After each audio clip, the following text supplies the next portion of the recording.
हामी यहाँ एबिनाको घर गएको गाइज हामी चाहिँ ट्युसन पढेर आएको होइन यहाँनिर गाइज पुरा होन्टेडवाला मुड भइरहेछ म यो चार्ज गर्नुपर्छ होइन समपन म एक दिन यस्तै कति वर्ष यस्तो है किनेर मेरो 12मा लाउनु पर्छ देखाउने गाइज आज यहाँ मेला लागिरहेछ हेर्नु होला उता मेला लागिरहेछ यहाँ डिस्को लाइट ल सब बाई बाई गाइज हामी यो हरेर बाटो गएको त डिस्को देखाउनु त फोन ट्राप्पो भरिरहेको छु डर लागिरहेछ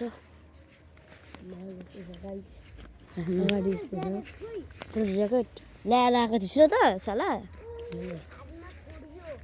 जान त लिएर आइज माथि हेर्नु होला त जान म चाहिँ किन जानु हेर्नु होला गाइज कस्तो हरा बाटो छ मलाई लङ टर्ममा गर्दै त लङ टर्ममा गरेर देखाइदियो त यस्तो यहाँ गाइज जुम गरेर देखाइदिन्छु कस्तो डराउनु बाटो छ ल